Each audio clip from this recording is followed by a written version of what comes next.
여러분, 우리는 염려하고 근심하죠. 우리가 오늘 이 말씀 내용으로만 보면 워낙 많이 들었기 때문에 그러지만 실은 이 말씀에서 핵심적인 내용은 염려와 근심 이야기를 하려는 게 아니에요. 왜 염려하게 되는가예요? 왜 염려하게 되는가? 왜 염려하게 되느냐면 결국 염려를 선택했기 때문에 염려하는 거예요. 우리가 염려를 선택했기 때문에 염려한다라는 말이 어떻게 보면 좀 재밌게 좀 들릴지 모르겠지만 실제로 우리가 염려할 수밖에 없는 마음을 선택하기 때문에 염려하는 것이 당연한 이치라는 것을 알 수가 있죠. 여러분, 출애굽한 백성들이 하나님을 원망하지 않습니까? 이스라엘 백성들이 원망합니다. 그 원망하는 이유가 뭐였을까요? 그들에게 뭔가 확실한 보장이 없는 거예요. 무턱대고 애굽을 탈출해가지고 이 출애굽을 해가지고 가나안 땅 가기 전에 광야로 왔어요. 근데 이렇게 눈앞을 보니까 광야는 별로 볼 게 없는 곳이잖아요. 마실 것도 없고 먹을 것도 없어요. 근데 여러분, 이 사람들이 착각하고 있는 게 있어요. 하나님은 이들에게 광야를 주시려고 부른 게 아니라 가나안을 주시기 위해서 부르셨는데 이 사람들은 가나안을 보기 전에 이미 광야를 보고 낭망하고 염려하고 있다는 걸 알 수가 있죠. 우리 인생 가운데요, 하나님께서는 반드시 우리를 광야길로 거치게 하십니다. 근데 우리는 이 광야를 원망해요. 이 광야에 분노해요. 근데 하나님이 주시려는 건 광야를 주시려는 것이 아니라 가나안을 주시려다라는 그 사실을 일단 우리가 자꾸 잊어서는 안 된다라는 거죠. 그러니까 여러분, 광야라고 하는 현실의 조건을 바라보지 마십시오. 그 보장을 바라보지 마십시오.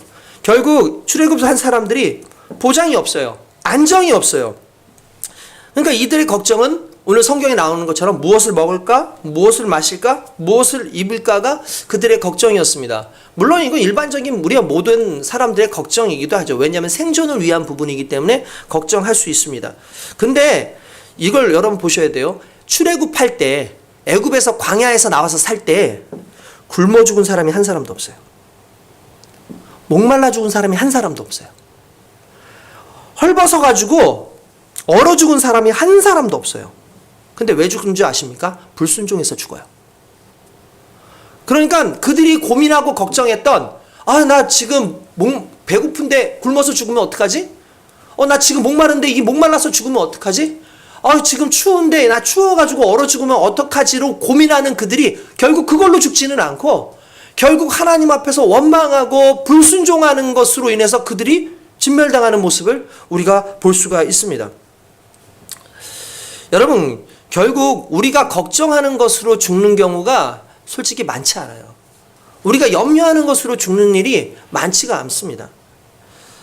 여러분, 특별히 우리의 믿음은요, 우리가 항상 말하는 이 보장이나 안정을 위해서 내 인생의 조건을 바꾸는 게 우리의 믿음이 아니에요.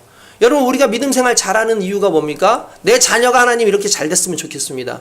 하나님, 내가 사업이 이렇게 잘 됐으면 좋겠어요. 하나님, 우리가 이렇게 잘 됐으면, 입시가 잘 됐으면 좋겠고, 하나님, 내 진학이 잘 됐으면 좋겠고, 좋은 직장을 얻었으면 좋겠고, 이런 것이 했으면 좋을 것 같아요. 왜냐하면 그것이 이루어져야 내가 안정적인 삶을 살 수 있을 거예요 라고 그렇게 얘기하죠. 근데 여러분, 믿음이라는 것은 조건을 바꾸는 게 아니라 말씀을 따르는 겁니다. 믿음은요, 결국 순종의 원리라는 것은요, 조건이 아닙니다. 누가 나를 불렀냐? 말씀이 나를 부르죠. 하나님이 불렀어요. 믿음은 하나님을 따르는 겁니다.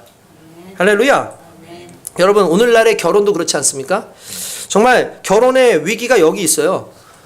누가 나로 하여금 이 사람을 만나게 하셨나? 누가 나로 하여금 가정을 세우게 하셨나가 실은 하나님께서 우리에게 주신 말씀인데 우리는 조건을 보지 않습니까? 이 사람이 돈을 많이 벌 수 있는가? 이 사람이 나를 안정적으로 살게 할 수 있는가? 이 사람하고 살고 있으면 내가 정말 내 노후와 내 자녀들이 보장을 받을 수 있는가? 솔직히 그거 보고 그 조건만이 따라서 가지 않습니까? 근데 이건 진짜가 아니라는 거예요. 하나님께서 누군가를 만나게 하셨을 때 그 사람의 조건을 보고 만나게 하신 게 아니라 하나님께서는 그 사람들에게 있는 하나님의 비전과 하나님께서 내게 주신 삶의 하나의 능력, 그러니까 삶의 능력이라는 건 그 그리스도 예수께서 내게 맡겨주신 그 사명의 능력을 의미하는 거거든요. 그러니까 이 여자를 만나고 이 남자를 만나는 건 그냥 단순히 어떤 그 사람의 그냥 가지고 있는 어떤 무언가를 보겠다는 게 아니라 하나님께서 그와 내가 만났을 때 함께 이루어가게 하시는 그 가정의 놀라운 사역들, 그 사명들을 보게 하신다는 거죠. 여러분, 그게 맞지 않는다고 하면은요, 아무리 좋은 조건이라도 여러분 우리 의심해 봐야 돼요. 아무리 좋은 조건이라도 이것이 흔들릴 수 있어야 돼요. 우리가 특별히 믿는 여인을 만나고 믿는 남자를 만나라고 그렇게 얘기를 하지 않습니까? 왜 여러분 그렇게 하겠습니까? 대부분 사람들이 결혼에 실패할 때 믿는 사람과 믿지 않는 사람들이 결혼해서 결혼에 실패하는 경우가 상당히 많아요. 그 이유가 여러분 뭔지 아시겠지만 이게 안 맞아요. 서로. 너무 안 맞아요. 게다가 특별히 와서 그래요. 이 신랑을 나는 인정할 수가 없어. 나 이 신랑을 별로 받아들일 생각이 없어. 야, 너 그러면 뭐라 그러냐면, 교회 따라다닌다 그랬어요. 교회 나온다 그랬어요. 얘기해요. 나 너 얘를 며느리로 들일 생각 없어. 우리 믿음 생활하는 게 상당히 힘들잖아. 라고 얘기해요. 저 교회 열심히 나온다 그랬어요. 그래서 교회 열심히 나오는 사람들도 있어요. 진짜. 신앙생활 그래서 변화되는 사람들도 있어요. 정말 많이 봤어요. 그런데, 성경은 전에도 말씀드렸지만 결혼을 선교의 도구로 사용하라고 하잖아요. 예. 여러분 선교의 도구로 사용하라고 그러지 않아요. 이게 쉬운 게 아니에요. 처음에는 억지로 끌려 나올 수 있어요. 근데 시간이 지나면 불만이 생겨요. 좀 처음에 그때 사랑했을 때 무슨 말을 못 하겠어요. 근데 시간이 지나면서 점점 지나면서 내가 그게 뭐가 중요해? 좀 우리 가정이 더 중요한 거 아니야? 물론 가정 중요하죠. 근데 가정을 세우신 하나님에 대해서 마음이 없으면 가정만 봐요. 그리고 자기의 부부의 관계만 봐요. 그러다 보니까 어느 순간에 서로 싸우죠.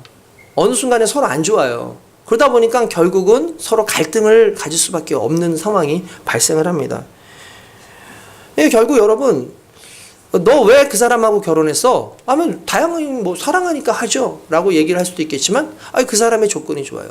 그 사람이 이런 거 저런 거가 참 나은 것 같아요. 근데 가장 중요한 것은 결혼인도 그렇고 우리의 인생도 그렇고 하나님께서 주신 말씀 안에서 하나님께서 주신 그 사명 안에서 내가 저 사람을 위해서 안정을 얻겠다가 아니라 오히려 내가 저 사람을 위해서 희생하겠다. 내가 저 사람을 위해서 하나님의 말씀으로 하나님의 은혜로 내가 살아가겠다라는 그 결단을 가지고 결혼하는 게 실은 그 가정을 살리는 방법이에요.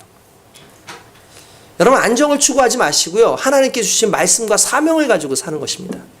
할렐루야. 여러분 순종이라는 것은 투자 설명회가 아니잖아요. 그죠? 순종은 투자 설명회가 아니에요. 무슨 말입니까? 그분을 따르고 그분을 이렇게 하면 하나님께서 이렇게 해주신다더라. 요게 투자 설명회 아닙니까? 여러분 우리가 잘 아는 대로 베드로에게 말씀을 하신 부분들이 여러 가지가 있지만 베드로에게 말씀 안 하신 부분들이 더 많아요. 베드로의 삶을 모르시겠습니까?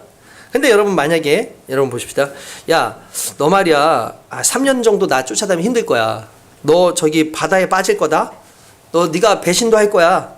물론 괴롭겠지. 근데 3년 뒤면은 너 설교 한 번에 3,000명 회개한다? 어떠냐? 한번 3년만 참아볼래? 라고 이렇게 말씀했다고 쳐봅시다. 근데 갑자기 또 이렇게 해요. 그 후에 너는 십자가 거꾸로 매달려 죽어.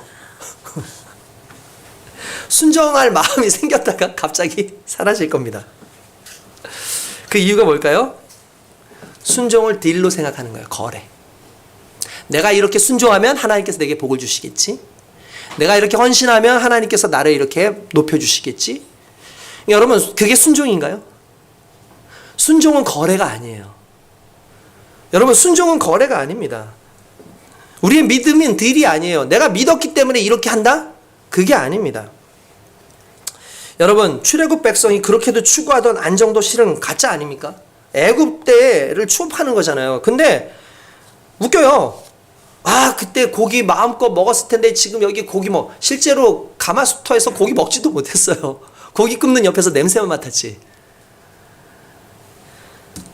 어떻게 보면은 누룽지만 배불리 먹었을 텐데 이건 죽지 못해서 사는 거죠. 풍요가 아니잖아요. 노예 멸시 당했지만 안정만 있으면 된다는 괴상한 논리입니다. 이게 세상이 주는 안정 추구의 민낯이라고 볼 수가 있어요. 조건 만드는 싸움 여러분 그만두십시오. 부족해도 사명 감당하면 잘 사는 겁니다. 떡이 없다? 그런데 말씀이 있다? 그러면 잘 가고 있는 거예요. 그냥 그 길 쭉 가면 되는 겁니다. 인생은 깁니다. 혹시 굶어도 여러분 2, 3일이면 채워지잖아요. 또 어떻게 하다 보면은 여러분 한두 번 실패했다고 인생 부정하지 마시고 그 다음에 하나님께서 열매를 거두게 하시는 경우가 상당히 많지 않습니까? 그리고 승리가 있잖아요. 그냥 원망하지 않고 그 길을 쭉 가는 겁니다. 우리 하나님께서는요 우리의 필요를 채우시지 우리의 욕심을 채우시는 분이 아니에요. 우리에게 잉여를 주신다고 하지 않았어요. 여러분, 필요와 욕심의 차이는 이거예요. 잉여는 뭐죠? 남는 것. 그러니까 여러분 그거예요. 필요는 내가 지금 필요해서 나를 지금 생존케 하는 게 필요해요. 잉여는 뭐죠? 남는 거예요. 근데 모든 사람들이 지금 기도하는 대부분이 뭘 기도하냐면 내가 필요한 것을 기도하지 않고 내게 남길 것에 대해서 기도해요. 하나님, 저 이거 남겨주세요. 하나님, 저 이거 더하게 해주세요. 성경에 보면 우리가 주기도문 할 때 오늘날 우리에게 일용할 양식을 주시옵고, 그 기도가 여러분 무슨 말인지 아세요? 내가 오늘 살아갈 양식만 주셔도 나는 감사합니다. 나는 오늘 내 필요를 위해서 존재하시는, 내 필요를 이끄시는 하나님을 믿습니다라는 뜻이거든요. 근데 우리의 기도는 하나님, 내가 여기 필요한데요, 요거 말고 더 주세요. 이만큼 더 남겨야 돼요. 이것도 필요하고요. 차도 더 있어야 되고 집도 더 있어야 되고 내가 가지고 있는 뭐 은행에 통장도 더 있어야 되고 여러 가지들이 상당히 많이 있어야 돼요. 근데 여러분, 그 속에 숨겨져 있는 내용이 뭡니까? 안정의 요구죠. 내가 나중에 노후에 내가 이런 거에 안정이 더 필요하지 않습니까? 라고 얘기해요. 그거 뭐 나쁜 거 아닙니다. 근데 중요한 건 그게 우리 인생의 믿음의 결착지면 안 된다라는 거예요. 우리의 기도의 중심이 그거면 안 된다는 거예요. 하나님은 우리를 하여금 잉여를 많이 남기는 것에 가치를 두게 하지 않으셨어요. 원래 오히려 반대로 하나님께서는 우리의 잉여를 없는 자를 위해서 쓰는 데에 가치를 두게 하셨어요. 여러분, 성경에 보면은 우리가 그런 말 있잖아요. 도둑질하지 말라. 그죠? 도적질하지 말라는 말이 있잖아요. 이 도적질하지 말라는 그 뜻 속에 실은 이게 공동체적인 명령이었어요. 왜냐하면 두 가지예요. 도적질을 할 때 어떤 일이 일어나느냐? 내가 저 사람 걸 훔칩니다. 내가 저 사람을 훔치면 저 사람이 오늘 굶어 죽어요. 그죠? 그러니까 이건 생존의 문제예요. 그러니까 단순히 남의 거 훔쳤다가 아니라 그 당시에 가지고 있는 게 뭐 있겠습니까? 먹을 거 아닙니까? 먹을 거. 대부분.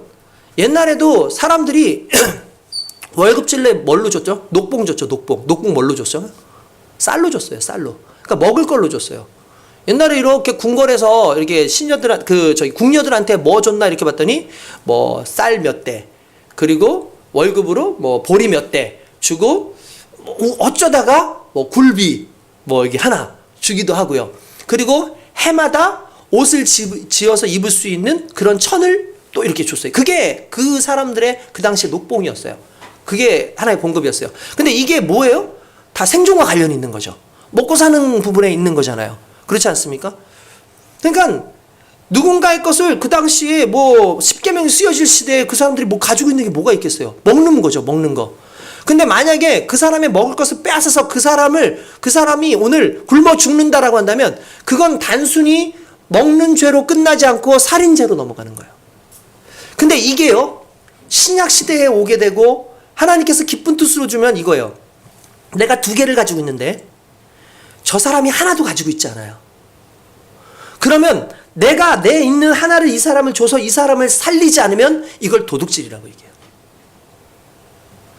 이거는 엄청나게 놀라운 일인 거죠. 이게 공동체적인 하나의 부분이라는 거예요. 그리고 이걸 사명이라고 얘기해요. 그리고 그걸 뭐라고 얘기하느냐? 하나님 나라라고 얘기해요. 그러면 너희는 먼저 그의 나라와 그의 의를 구하라 라는 그 말은 물론 하나님의 사명, 하나님의 뜻을 구하는 것을 의미하기도 하지만 이 공동체 안에서, 이 수많은 공동체 안에서 나의 잉여를 위해서, 내 남는 것을 위해서 기도하고 그것에 힘쓰는 인생을 살려는 것이 아니라 내 잉여가 많은 사람들에겐 생존이 되어지고 필요가 되어질 수 있는 그것을 만들라는 의미인 거죠. 이게 여러분 오늘날 우리에게 필요한 신앙의 질서라는 것을 오늘 저와 여러분들이 깨달아야 될 줄로 믿습니다. 할렐루야. 여러분 그렇습니다. 일용할 양식 달라고 그래야지 된다고 우리가 기도를 하는데 결국 다 잊고 사명만 생각하면 됩니다. 사명 중심적 인생을 사십시오. 그 나라와 그 의를 먼저 구하는 겁니다. 그러면 그 나라와 그 의가 결국 나를 살려요. 결국 그 나라와 그 의가 내 옆을 살려요. 내 가족을 살리고 내 이웃을 살립니다. 여러분 자꾸 조건 바꾸는 싸움 하지 마십시오. 조건 바꾸는 그런 기도로 여러분들의 인생을 허비하지 마시고 하나님, 내가 조건을 위해서 싸우는 것이 아니라 하나님 순종하며 말씀에 순종하며 하나님의 뜻이 무엇인지를 살피며 그 뜻에 내 인생을 맡기길 원합니다라고 고백하는 저와 여러분 되시길 주님의 이름으로 축원드립니다. 여러분, 잉여와 이득은 다릅니다. 헌신은 스페어가 아닐 때 가치가 있어요. 그냥 남는 걸 드리는 게 아닐 때 가치가 있죠. 남아서 드리는 걸 누가 헌신이라고 합니까?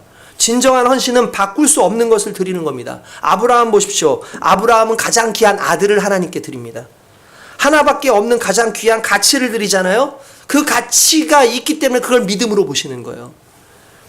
여러분, 설교를 해도 가슴이 뜨겁지 않은 이유가 그렇게 할 생각이 없기 때문이에요.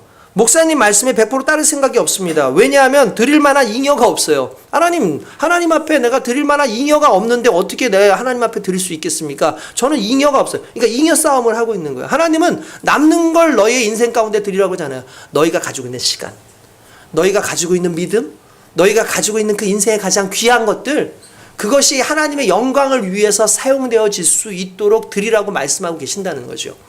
오늘 저와 여러분들이 그래야 될 줄로 믿습니다. 여러분, 두렙돈, 과부의 두렙돈 생각하시죠? 과부의 두렙돈이 많은 돈이 아니에요. 진짜 정말 적은 돈이거든요. 근데 그 과부의 그 두렙돈을 드릴 때 그 과부의 심정은 자신의 인생 전부를 다 드린 거예요. 사르밧 과부, 정말 오늘 한 끼 먹고 죽어요. 기름 요 정도밖에 없고 떡 만들 밀가루 요 정도밖에 없는데 이제 이거 먹고 자기하고 자기 아들하고 먹고 죽으려고 그랬어요. 근데 갑자기 엘리야가 와가지고 나 그거 먹을 것 좀 달라고 얘기하지 않습니까? 솔직히 그거 준다는 것도 참 희한하죠. 그걸 드리는 건 자신의 생명을 드리는 거예요. 근데 이때에도 참 우리가 깨달아야 되는 게 뭐냐면 어차피 이거 안 먹고 죽으나 이거 먹고 죽으나 죽어요. 근데 하나님께 맡기죠. 내 인생 하나님께 맡깁니다. 여러분, 마리아의 향유, 머리에다가 300데나리온에 되는 그 예수님의 발에다 그걸 붓고 머리를 감잖아요. 사람들이 뭐라고 얘기합니까? 이렇게 합니다. 왜 허비하느냐? 일반적인 사람들은 그 모습을 허비라는 말로 써요. 그런데 예수님께서는 이 사람이 나의 장사를 준비하였다. 내 죽음을 귀하게 만들었다라고, 값지게 만들었다라고 칭찬하세요. 돈을 많이 내라는 뜻이 아닙니다. 여러분들의 인생 가운데 가장 중요한 것이 하나님 앞에 드려지고 있는가를 얘기하는 거예요. 여러분들의 인생에 가장 중요한 것을 하나님께 드리는 순간 여러분들의 드려지는 것이 가장 값진 것으로 확실히 드러나는 거예요.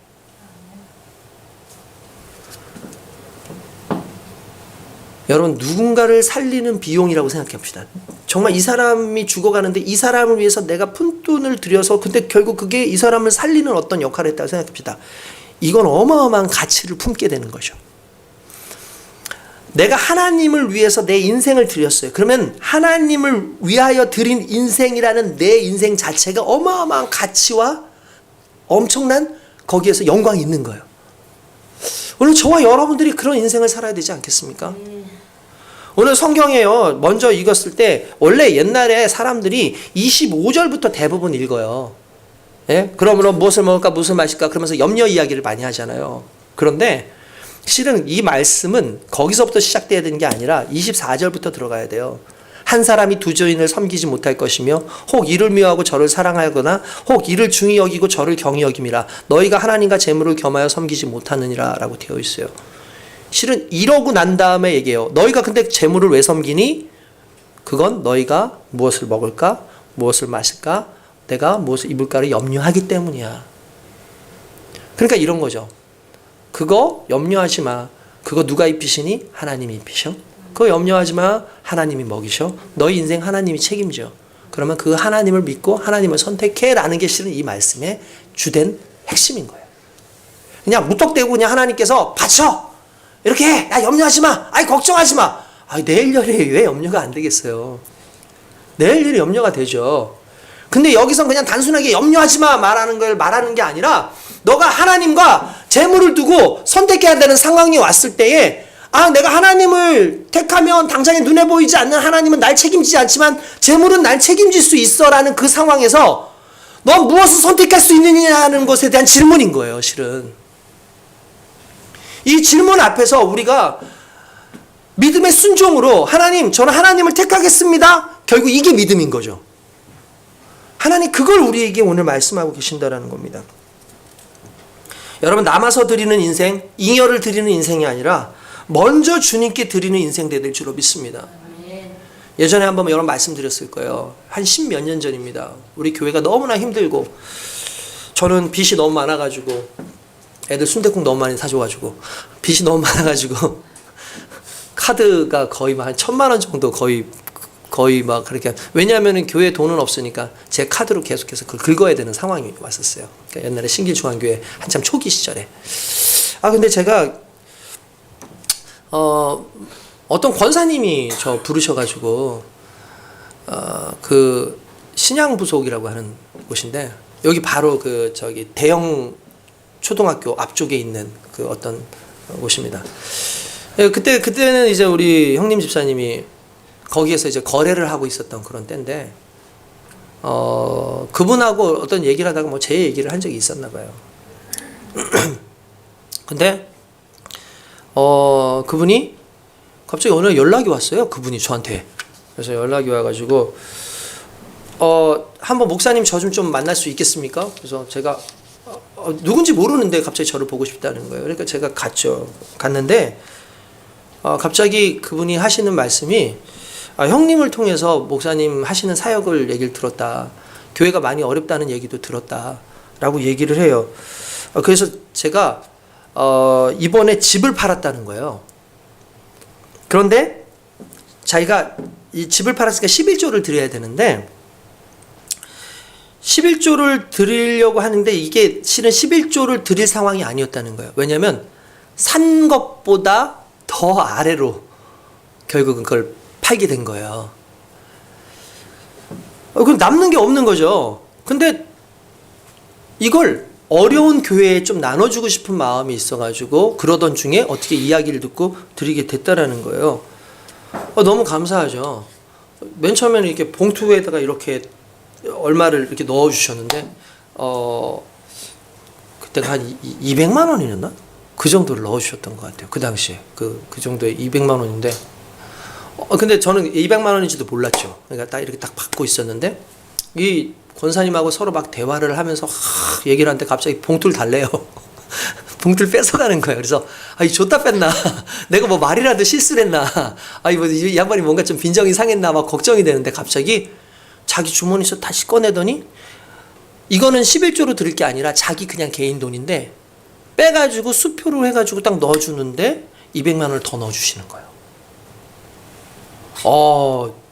그리고 나서 하는 얘기가 이거예요. 이거 남아서 드리는 건 아닌데 하나님 앞에서 계산하고 싶지가 않대요. 단지 이것이 어쨌든 하나님의 재산이기 때문에 그냥 하나님의 일을 위해서 드리고 싶다라는 거예요. 그때 그 금액을 받고 와서 제가 너무나 감사하고 그걸로 빚을 갚는 게 시작되면서 어느 순간에 이제 저희가 나중에 빚을 다 갚아서 카드가 다 복원되고 막 그런 상황까지 있었죠. 저는 그 부분이 상당히 참 마음에 들었어요. 하나님 앞에서 계산하고 싶진 않아요. 하나님 앞에서 이게 잉여다 아니다에 대한 계산을 하고 싶지 않아요. 이게 남았다 안 남았다를 계산하고 싶지 않아요. 어차피 다 하나님의 것이니까요. 하나님의 사역을 위해서 쓰고 싶다라는 그 말을 딱 들었는데 그 이후로도 계속해서 저희 교회를 위해서 많이 도와주셨던 분이에요. 지금은 저희가 이제 잘 연결이 안 됐지만 제가 그래도 계속 생각날 때마다 그분을 놓고 존경합니다. 여러분, 이게 우리 인생에 있어서 가장 중요한 부분이라는 거예요. 우리가 무엇을 선택하든지 그 선택이 우리의 믿음인 겁니다. 하나님은 우리가 원하고 우리가 뜻하고 우리가 정말 달려가야 되는 그 길이 내가 뜻해서 내가 원해서 가는 그 길이 아니라 하나님의 말씀으로 가길 원하는데, 왜냐하면 하나님의 말씀은 우리를 살리는 것이고 하나님의 말씀은 사명적인 것이고 하나님의 말씀은 결국 모두를 살리는 것이고 하나님의 말씀 안에서 순종하는 것이 결국 우리의 믿음을 드러내는 것이기 때문에 하나님 우리의 믿음 보기를 원하신다는 거죠. 할렐루야. 아멘. 여러분, 이것은 여러분들한테 어떤 재정적인 이야기를 하는 게 아니죠. 무엇을 얘기하는 겁니까? 우리 인생이 그렇게 하나님께 드려질 수 있도록 항상 그 나라와 그 의를 내 우선순위에 두자라는 겁니다. 오늘 저와 여러분들이 그렇게 되기를 원합니다. 할렐루야. 여러분, 그렇습니다. 여러분, 우리가 하나님 앞에서 염려하지 않았으면 좋겠습니다. 내일 일은 내일이 염려하게 하라라는 말이 너무 재밌는 말이죠. 자주 말했지만 내일 일은 성경 한번 보세요. 보시면은 맨 마지막 절에 그렇게 딱 나옵니다. 그러므로 내일 일을 위하여 염려하지 말라. 내일 일은 내일이 염려할 것이요 한날의 괴로움은 그날로 족하니라. 그러니까 괴로움도요. 한날의 괴로움은 괴로움의 흔히 말하는 그 뭐랄까요? 그날의 괴로움의 분량이 있어요. 흔히 말하는 성경에 보면은 그거 초과되는 건 네 거 아니야 라는 거예요. 너 인생 가운데 괴로울 수 있지. 현상이 그럴 수 있지. 상황이 그럴 수 있지. 근데 그 이상으로 고민하지 마. 그 이상으로 걱정하지 마. 내일 일은 내일이 염려한다. 여러분 이 말 속에서 내일은 누굴까요? 기억나십니까? 내일이 누굴까요? 내일 일은 내일이 염려한대요. 자, 물어볼게요. 내일이 여러분의 건가요? 아니에요. 네. 오늘이 어떻게 될지 모르잖아요. 자, 내일이 여러분들의 것입니까? 확실한 건 과거는 여러분께 맞아요. 그죠? 왜냐면 여러분 지났으니까. 근데 오늘도 나에게 주어진 것은 맞은 것 같아요. 지금 이 상황은. 근데 내일은 올지 안 올지 몰라요. 내일은 확실하게 우리에게 온다는 보장이 없어요. 그죠? 그래서 누가 그런 신학자는 그런 얘기해요.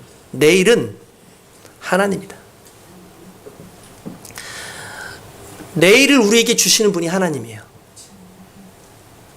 하나님이 허락하시면 내일이 우리에게 오는 것이고 하나님이 허락하지 않으면 오늘로써 우리는 끝나는 겁니다. 그러면 내일 일은 내가 염려할 문제가 아니라 내일이 염려한대요. 하나님이 염려한대요. 하나님 분명히 우리에게 말씀하셔요. 염려하지 마. 내가 너희를 지키고 있어. 내가 너희를 돌보고 있어. 여러분의 염려가 하나님을 향한 여러분들의 믿음보다 커지지 않도록 하십시오. 할렐루야.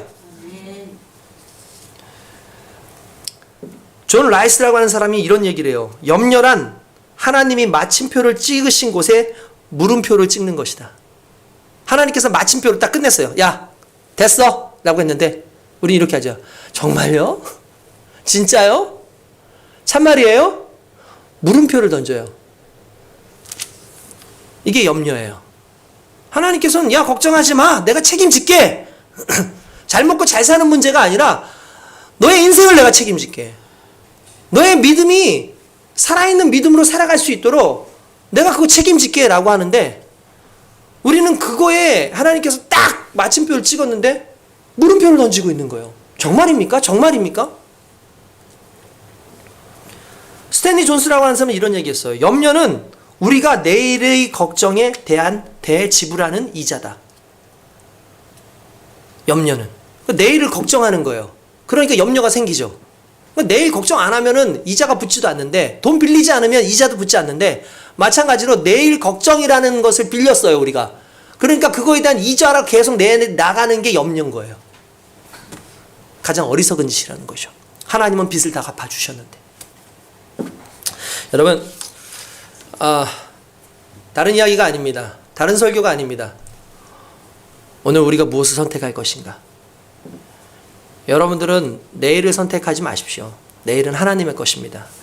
여러분들이 오늘 선택해야 되는 것은 하나님께서 지금 우리에게 맡겨주신 사명과 하나님이 나를 지금 지키고 계신다는 사실과 하나님께서 오늘 우리를 사랑하신다는 사실 앞에 하나님께 나를 드리는, 온전히 나를 드리는 그 싸움, 그 싸움을 내가 오늘 하리라라는 그 정신으로 살아갈 수 있길 주님의 이름으로 축원드립니다.